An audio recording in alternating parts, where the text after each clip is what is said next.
one of the hottest burning questions about the Georgia Bulldogs 2024 football team was who's going to be the best weapon? Who's going to be the go-to guy for Carson Beck? Is there going to be a go-to guy for Carson Beck, or is it just going to be by committee? I think we have an answer, at least what the answer is for now. And that's Dominic Lovett.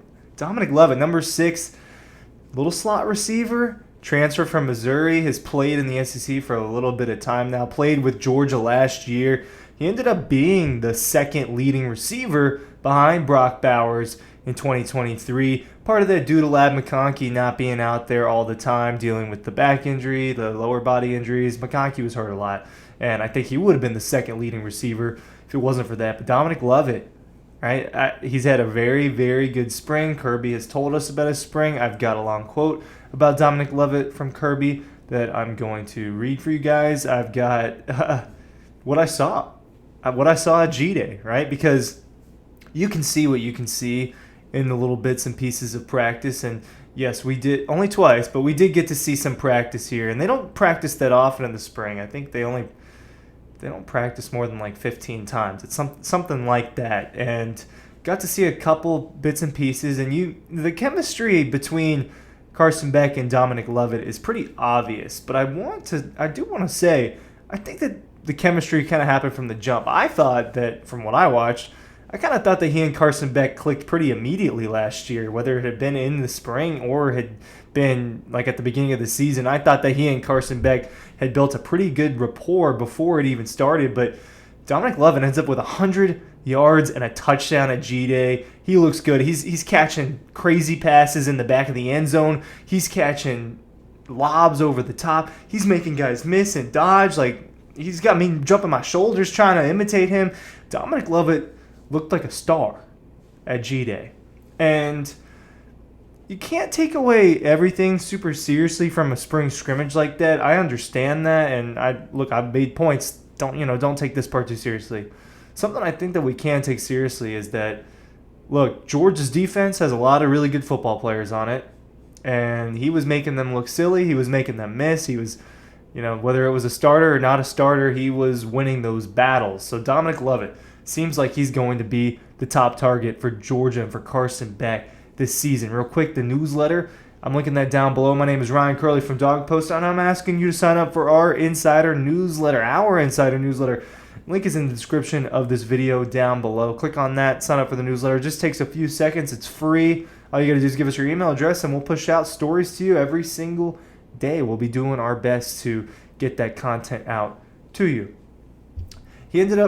His exact numbers were 7 for 104 and a touchdown with a long of 34. That one in the back of the end zone, quite impressive. One of the more impressive catches I've seen in a game scenario when you pin it against someone's back. And a guy like Dominic Lovett, just taking him to the fence, taking him to the end.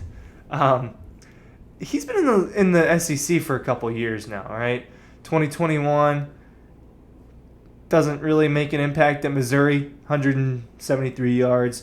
Then in 2022, has a big year, 56 catches, 846 yards, 7 touchdowns. He's their leading receiver. Last year, he's the second leading receiver behind Bowers, 54 for 613 and 4 touchdowns. The biggest question with Ladd McConkey and Bowers being gone was who was it going to be? And Dylan Bell has kind of been the guy that I've leaned towards a lot, saying, hey, watch out for Dylan Bell.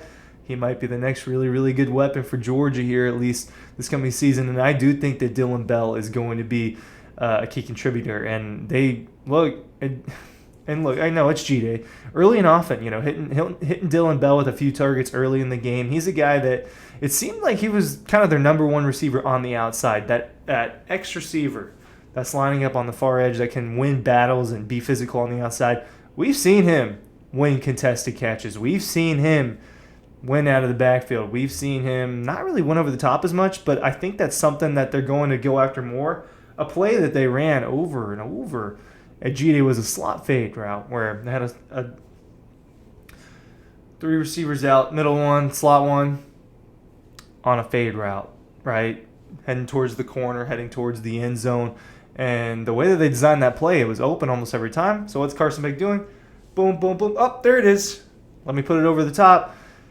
They wanted to hit Dylan Bell there. They wanted to hit Dominic Lovett there. They wanted to get these guys with the ball in their hands moving downfield. So it seems like, look, and they've been in the program, right? So there's a few new receivers. There's a few younger receivers. But, Dominic Lovett now in year 2 for Georgia and Dylan Bell now in year 3. Another receiver that I think is going to be a big contributor for the Georgia Bulldogs is Colby Young, the transfer from Miami. And I, just based off of everything that I had read and seen and heard myself, I was like, I think he's gonna contribute. This is a guy that's gonna be out there on the field. He brings an element to the game that they don't have. Dominic Lovett's measurables, 5'10", 179. And there's nothing wrong with that because I think he showed he could be a number 1 receiver, and it looks like he will be Carson Beck's top target if we had to guess today. But Colby Young, I want to bring his measurables up just because I don't have them, and I don't want to misspeak, and I want to get it right. And he's listed at 215. He's listed at 6'5", 215, and he looks every bit of that. And you saw that touchdown that they hit him with kind of on the side of the end zone, short jump ball, really.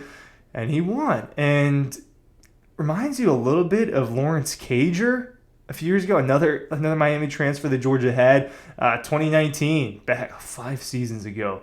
Jake Fromm throwing those back shoulder out routes to Lawrence Cager, throwing him into the end zone. Remember that Notre Dame game? He had one. Colby Young can be that type of receiver for them. He could be a jump ball receiver for them.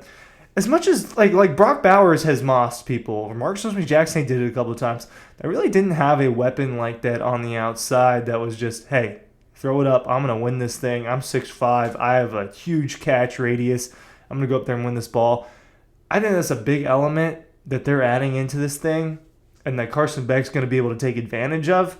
My biggest takeaway out of this wide receiver room, my 2 biggest takeaways is, 1, the hype of Dominic Lovett was real, and I'm going to read that Kirby quote for you in just a second.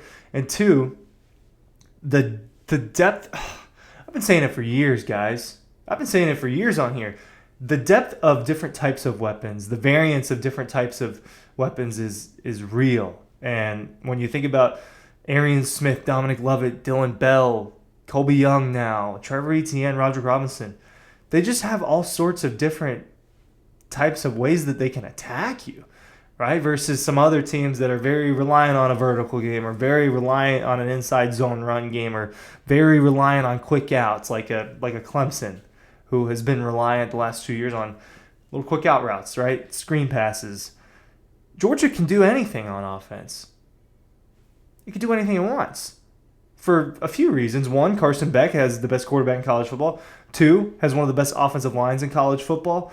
And 3, has all of those weapons. They can do whatever they want on offense, and that's why you're going to see them run the ball some games a lot. You're going to see them pass the ball some games a lot. You're going to see Carson Beck have a few 300-yard games and probably going to hit a 400-yard game at this sometime this season. I don't think he did that. I think he got like 389 one time, but Carson Beck's going to be able to do that because of all the different types of weapons that they had.